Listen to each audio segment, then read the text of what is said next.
नमस्कार, सुवर्णास किचनमध्ये पुन्हा एकदा तुमचं सर्वांचं अगदी मनापासून स्वागत।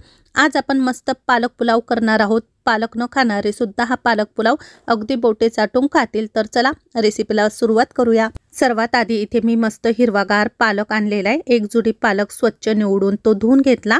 त्यानंतर आपल्याला जेवढा बारीक कापता येईल तितका बारीक कापायचा आहे। पालकाची पानं शक्यतो कापूनच घ्यायची। अशा प्रकारे मी बारीक पालक कापून घेतला। यानंतर आपल्याला लागणार आहे 2 मीडियम आकाराचे कांदे। कांदा उभा कापून घेतलेला आहे। आता शेगडी पेटवून त्यावरती एक कुकर ठेवायचा आहे।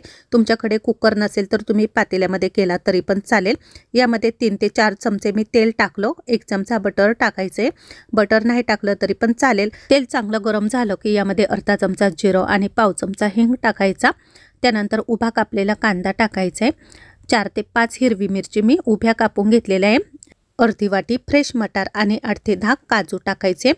काजू ऑप्शन आहे, नाही टाकले तरी पण चालतील। आता हे सर्व काही छान असं तेलामध्ये परतवून घ्यायचं। कांदा हलकासा गुलाबी रंगावर परतून घ्यायचा आहे। दुसऱ्या शेगडीवरती मी पाणी गरम करत ठेवलेले आहे। कांदा गुलाबी झाल्यानंतर यामध्ये आपल्याला आता मसाले टाकायचे।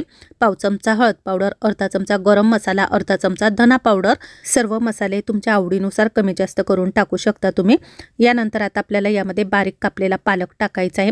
पालक टाकल्यानंतर सर्व पदार्थ आहे ना व्यवस्थित परतवून घ्यायचे। बऱ्याच वेळेस आहे ना लहान मुले पालक खायचा कंटाळा करतात, तर तुम्ही अशा प्रकारे त्यांना पालक पुलाव करून द्या, तर मुले नक्कीच आवडीने खातील। आता पालक छान असा खाली बसलेला आहे। त्यानंतर यामध्ये पाणी टाकायचे। पाणी शक्यतो गरमच करून टाकायचं। आपण जितके तांदूळ घेतो ना त्याच्या 3 पट पाणी घ्यायचे। यामध्ये 1 चमचा चवीनुसार मीठ टाकायचं आणि आता तांदूळ काढून घेते। तांदूळ तुम्ही कोणताही घेऊ शकता। मी इथे 1008 या जातीचा बारीक तांदूळ घेतलेला आहे।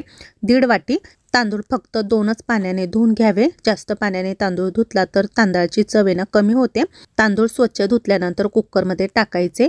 आता आपला भात मोकळा होण्यासाठी यामध्ये मी अर्ध लिंबू पिळणार आहे। लिंबू रस टाकल्यामुळे ना भात एकदम असा मोकळा फडफडीत होतो आणि खायला पण चविष्ट लागतो। आता यामध्ये मी आलं लसूण पेस्ट टाकते अर्धा चमचा, कारण मी कांदा परतताना आहे ना टाकायची विसरली। तुम्ही त्यावेळेस टाका। आलं लसूण टाकल्यामुळे टेस्ट छान लागते या पुलावची। आता झाकण लावून फक्त आपल्याला 2 किंवा 3 शिट्ट्या करून घ्यायच्या आहे। 3 शिट्ट्या केल्यानंतर कुकर थंड होऊ द्यायचा। त्यानंतरच आपण कुकरचं झाकण काढूया। शिट्टीतून वाफ गेलेली आहे। आता झाकण उघडल्यानंतर तुम्ही इथे बघू शकता पालक पुलावचा रंगही खूप सुंदर आलेला आहे आणि खूप मस्त झालेला होता। ज्यांना पालक खायला आवडत नाही त्यांनी नक्की हा पालक पुलाव ट्राय करा, तुम्हाला नक्कीच आवडेल। चला तर आता रेसिपी आवडली असेल तर लाईक करा, शेअर करा। अशाच नवनवीन आणि पारंपरिक रेसिपी सोबत पुन्हा भेटू। तोपर्यंत सर्वांना बाय बाय।